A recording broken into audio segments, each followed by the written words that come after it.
Hello and welcome to a nostalgic chat with me. Welcome back if you've been following along with some of my videos.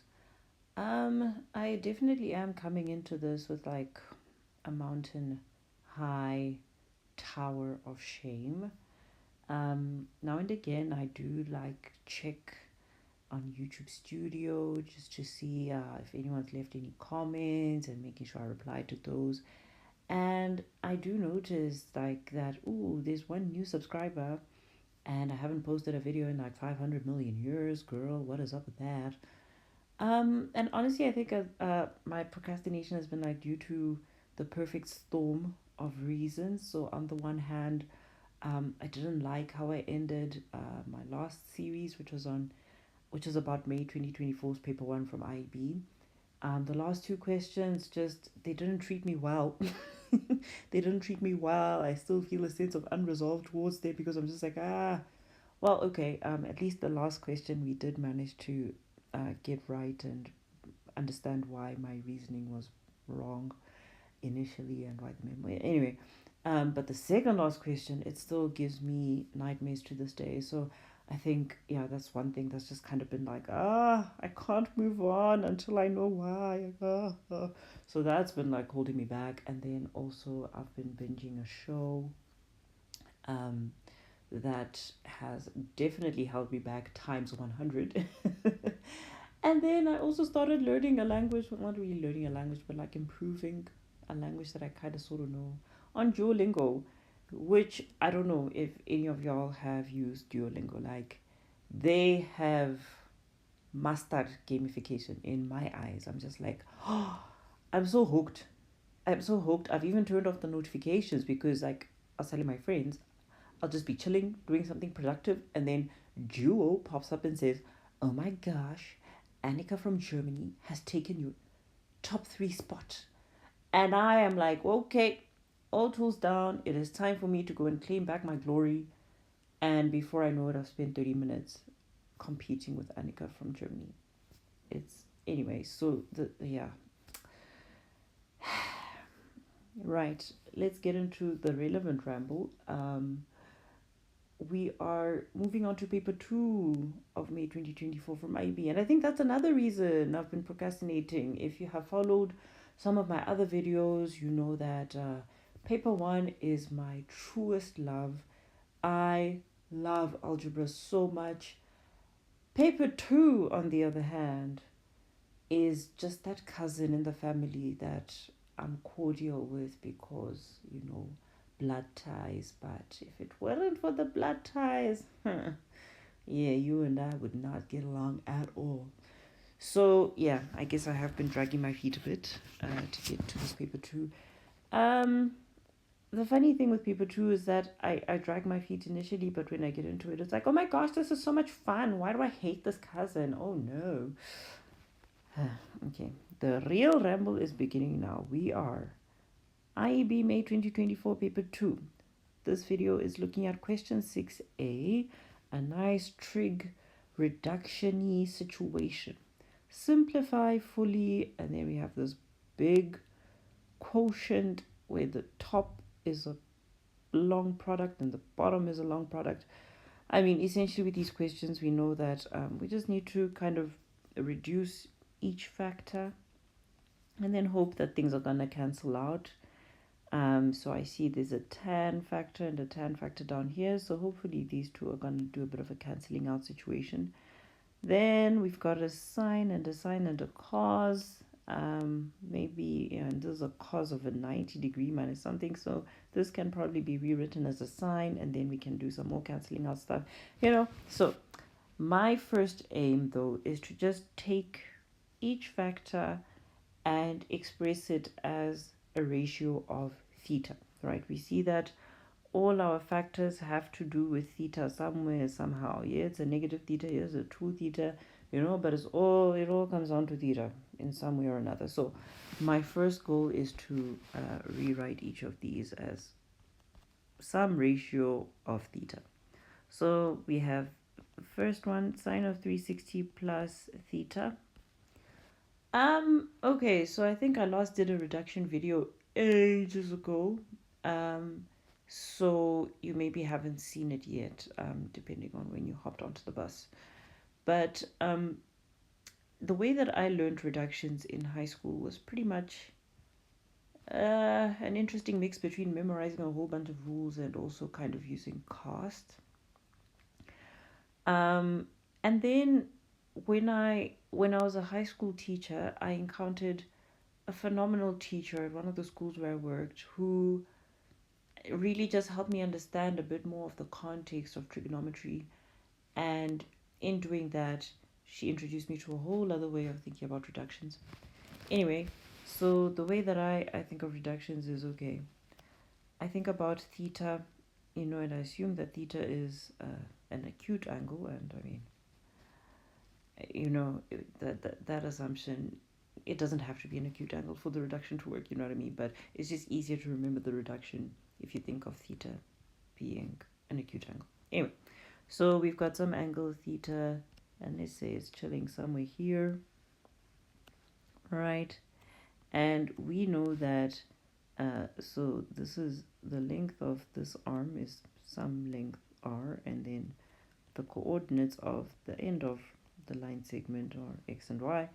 And we know that the sine ratio of this angle theta is given by the y coordinate, of where this arm ends, and divided by however long the arm is. Okay, so if we now want to think about the relationship between the sine ratio of this angle and the sine ratio of this angle, we can visualize that. So we are looking at the angle that is theta plus 360. So theta plus a whole revolution, which is going to come back here. Or you could even think of it as literally how it's written. So 360 would start here and go around a revolution and then plus theta, right? And what do we notice? We notice that, well, let me actually draw this angle in and stop kind of leaving it to our imagination. So 360 plus theta. Okay, so there's our 360 plus theta angle, right? And what will its sine ratio be? Well, its sine ratio will be exactly the same as the sine ratio of theta, right? Because the arm the arm of length r will still end up at this point as well. So the sine ratio will also be y over r, which is the same sine ratio as theta. I'm fully convinced that I'm not explaining this well, but there's a couple of reductions we need to do, so hopefully I'm going to get better and better at explaining it. So the long and the short of that whole spiel was that the sine ratio of 360 plus theta is going to be exactly the same as the sine ratio of theta. Right, then next up we have sine of 90 plus theta. Okay, so again, maybe I shouldn't have erased my little visual. So theta is chilling somewhere here, and this arm is r units long, and it ends at this point xy. So the question now is, what is the sine ratio of 90 plus theta going to be? So I'm going to figure out where this 90 plus theta angle is. So 90 takes us here, and then plus theta, oh nice, is going to be something like that, right? Oh, I can draw straight lines at will, at whim, at my own whim. Okay, so now the question is, okay, how long is this arm first of all, and what are the coordinates of this point? Because then we can figure out what the sine ratio of 90 plus theta is, which is this angle. Okay, so this arm is still going to be r units long, right? Nothing has changed about the length. We just took it and we rotated it all the way there. Pretty much, that's kind of what happened, right? And then these coordinates, well, let's see. We're gonna be talking about congruent triangles to figure this out, right? Or you can just think of the transformation of taking this triangle and rotating it until it was like that, right? So how long is this side? This side is y units long. So this is also going to be y units long, right? And how long is this side? Well, this side is the same as this side lengthwise, and that is x units long. So this side is x units long, and so therefore, what are the coordinates of this point? The x coordinate, it's confusing because we're using x and y here already, but anyway, the x coordinate is going to be minus y, right? Because we said this is y units long, and we can see that it's on the negative side of the x-axis, and we know that y is positive because our point is here in the first quadrant. So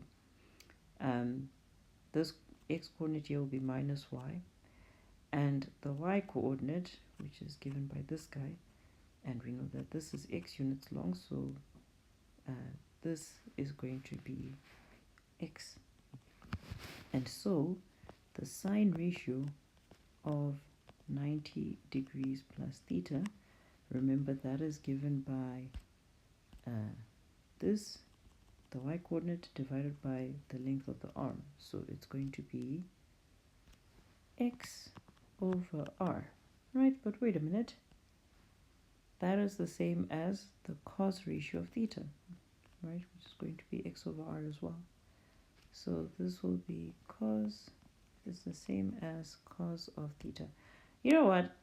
This probably is like a very lengthy way to do this. But it's one of those things that the cool thing about it is, you know, even if you forget your little formula in the exam, there's at least a way that you can figure it out manually, you know, so you don't have to freak out if you forget what this reduction is, if you forget one of the rules. So in the interest of, you know, sticking to this, even though it's quite long, I'm just going to commit. So tan of negative theta, again we start out with theta, which is what we want to express this ratio. We want to express this ratio as a ratio of theta, not of anything else. So supposing that this is the setup for theta, right? We know that tan of theta is, in this case, y over, and in fact, maybe let me just change these so that we're not using weird letters. So I'll just say A and B, and I'll call this length P. So tan of theta is given by B over A. Right, so now we look at the angle negative theta, which will be down here. Right, and we choose our arm to have the same length as this one as well, right? So it's also then P units. Okay, and then the question we ask ourselves is, okay, so what are the coordinates of this point going to be, right? And because we know that these two are the same size, right? The negative just makes it go in a different direction, but they are the same size. And we know that this arm is the same length as this arm. That is enough to tell us that, you know, these points are going to be pretty much a reflection of each other, or I think better still, it's enough to tell us that this triangle, right, because it's a right angle triangle, and this would also be a right angle triangle, so the angle side reason tells us that these two triangles would be congruent. So we can then say that this length obviously is the same for both triangles because it's shared, and this length is also then the same, which is why we can say, okay, if this is B units long, then this will also be B units long. And if this is A units long, well, obviously it's A units long for both triangles. So, sorry, maybe I should have drawn in the triangles that I'm I'm talking about. Okay. Right. So if we know that this is B units long, then this is also B units long, right? And we know that this is A units long. right, which helps us figure out the coordinates for this point here, right? So the x coordinate will be A, right, same as the point above, and then the y coordinate will be minus B, right, because it's B units but in the negative direction. So then the question is, okay, what is tan of negative theta then? Well, we know that that is given by the y coordinate divided by the x coordinate, so that will be minus B over A, which is the same as this ratio almost, except it's the negative version. So this is the same as negative tan theta. So that's our answer over there. Okay, and now to see if I can successfully shrink this. Okay, I think I'm becoming better at explaining this, guys. Please please confirm that I'm making sense. And if I'm not making sense, actually, even if I am making sense, I still recommend that you find the series online. I forgot what the guy's name is. He's a mathematician comedian guy, which is an interesting combination of things to be. And he's Australian, and he has a whole series about how trigonometry actually began as circulometry. I think if you try and YouTube the word circulometry, he's probably going to come up. And he has this whole fascinating series about how trigonometry is about, well, the study of trigonometry began with people kind of thinking about I am the center of the world, and the sun is over there, and measuring all sorts of interesting things about the distance between us and the sun, and la la la la. Anyway, so that should give you enough keywords to try and YouTube the series that I'm talking about, and I've just found it so clarifying for me, and in terms of how to approach trig. Anyway, next guy is at the bottom, cos of 90 degrees minus 2 theta. Okay, so yeah, this is kind of where the the wheels start to fall off the cart. So first I'm going to reduce this to a ratio that's just talking about 2 theta, not 90 minus 2 theta. So let's see. So if I have my angle 2 theta looking something like that, okay, and same setup as before. The arm has length P and it ends at the coordinates AB. And then now I am interested in the angle 90 minus 2 theta. Okay, so suppose, so how do I draw this? So 90, and then I come back, 2 theta. So let's just suppose it ends up somewhere here, this angle that I'm interested in. So this is the angle 90 minus 2 theta. So in other words, this angle here is 2 theta, right?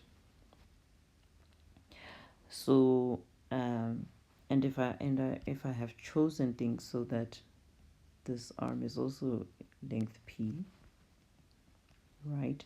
So what I can then say is we have this right angle triangle here with length, this length being B, this length being A, and that same triangle appears over here, right? Because it's a right angle triangle as well. It's got the angle 2 theta, and their hypotenuses are both P.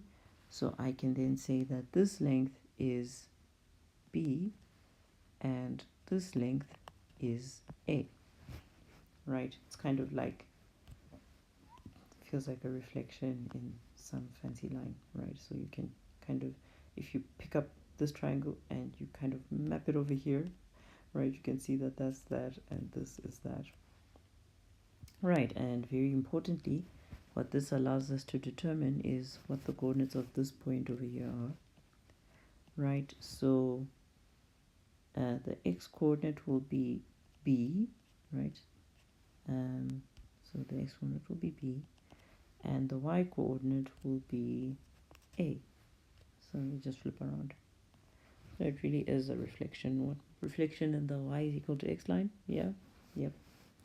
Right. So then what this tells us is that cos of 90 minus 2 theta is equal to the x over the r, so that will be b over p, which is the same as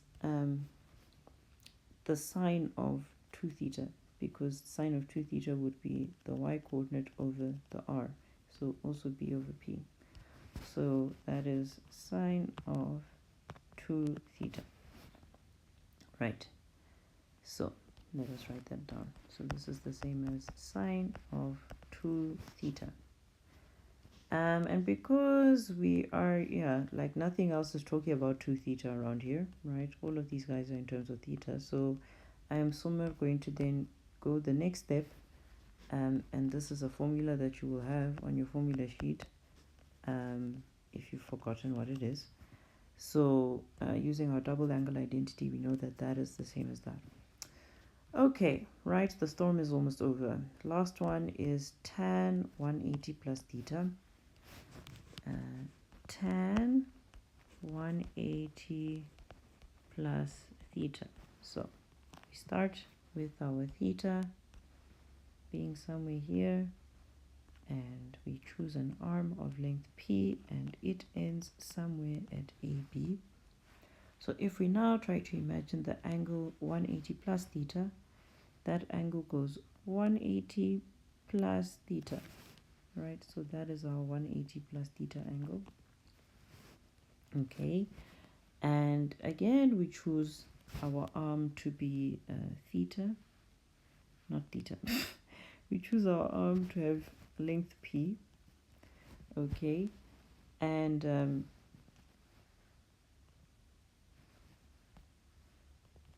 if we draw a little triangle there and over here, so this is a unit and this is b units, right? And again we know that these triangles are then congruent. Right angle, hypotenuse, both equal to p, and they both have this angle theta. So then we know that, okay, this is kind of like taking this triangle and rotating it until it's like this, right?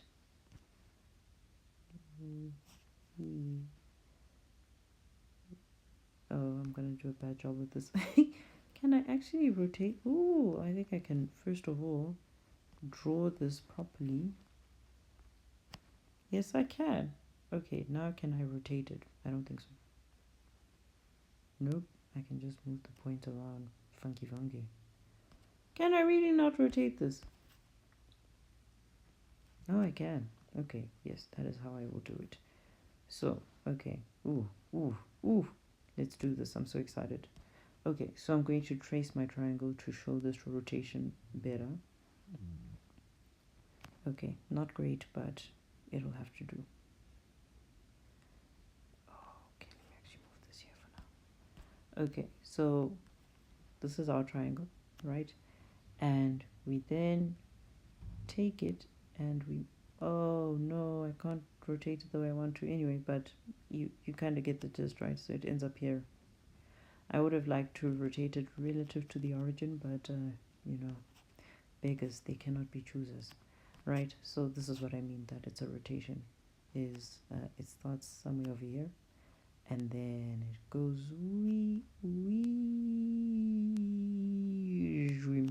right, and ends up looking like that. Anyway, right. So all this to say, this length is also then a units, and this length is also then b units. Okay, meaning that tan of 180 degrees plus theta, which is this angle, is given by, well, okay, first we need the coordinates. So the coordinates are going to be minus a minus b. Right, so the tan ratio is going to be minus b over minus a, which is just b over a, and that is the same as the tan ratio of theta, right? Because the tan ratio of theta would be b over a. So that is the same as the tan ratio of theta, and that is also confirmed by cast, right? Because we know that in the third quadrant our tan ratio is positive. Happy days. Right, so now we can put this all together.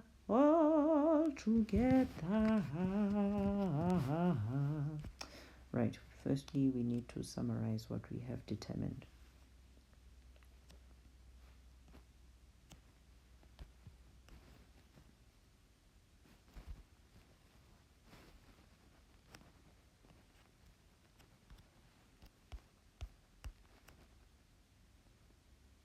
Oh no, I should have copied this guy too.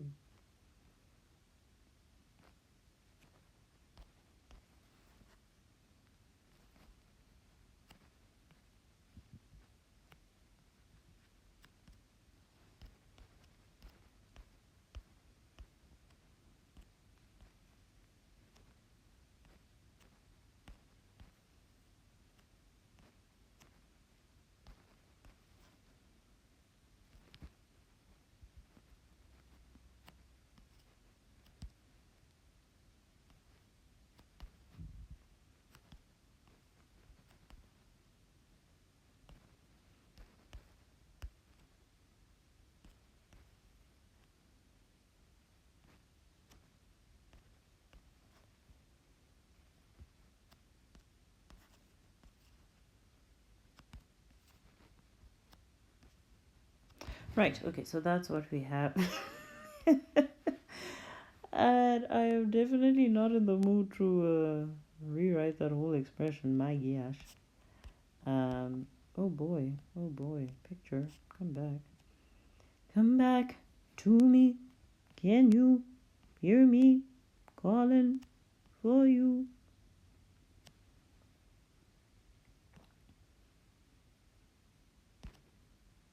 How do I confirm that it's fine?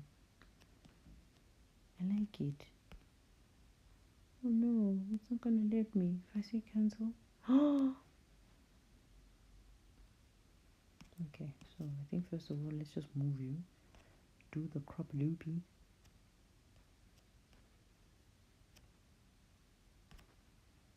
Okay, and then you can make it a bit bigger.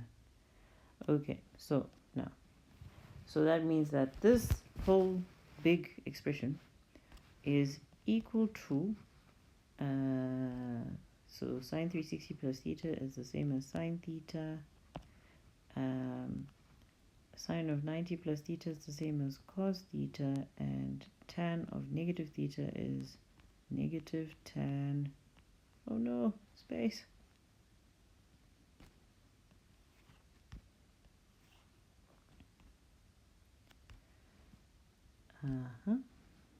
negative tan theta. And then down here we have cos of 90 minus 2 theta is the same as 2 sine theta cos theta, and then tan of 180 plus theta is the same as tan theta. Okay, right, and then now the fun stuff. So sine theta goes in itself once, goes in there once. Cos theta goes in itself once, goes in there once. Tan theta goes in itself once, and here we'll just be left with the minus 1. Right, and of course all these other places where I'm cancelling, we're left with the 1. Okay, and so all in all what we end up with is negative 1 over 2. And what a fun result, because what this means is that no matter what theta I choose, this expression is always going to evaluate to negative a half. Oh, are there any disclaimers? Right, we'd have to think about, well, what values of theta make this denominator 0, and of course the theta values that where tan is undefined, so yeah, there's a T's and C's apply. But supposing we choose well-behaved values of theta, we should always get negative a half. So let's say, suppose we chose no, not that. Don't choose that. Choose sine 20. So let's choose 20 to be our theta. Oh, oops. So that would be sine of 360 plus 20 times sine of 90 plus 20 times tan of negative 20. And then down here we have cos of 90 minus 2 times 20 times tan of 180 plus 20. And what do we get? Negative a half. Let's try some other number. Let's try negative, oopsie, yeah, not negative, 360 plus negative, what shall we say, 264. Okay, so our theta is negative 264. So this will be plus negative 264, and then here we have negative 264, which becomes a plus, yes, and then here we have 90 minus 2 times negative 264, and here we have 180 plus negative 264. What do we get? A negative a half. Okay, so that is definitely looking very promising. Let's see what the memo has to say about our endeavors. Negative a half it is.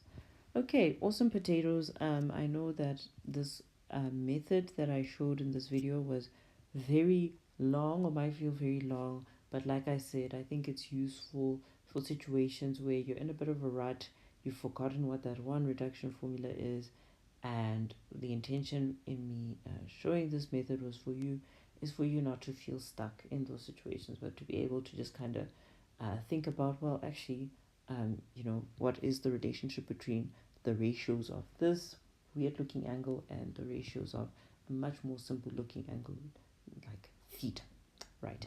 Anyway, I do hope it was useful. Go check out that guy whose name I've forgotten, and I feel so embarrassed to have forgotten it. Circulometry, just YouTube circulometry, you will find him. And yeah, catch you again next time for another chat.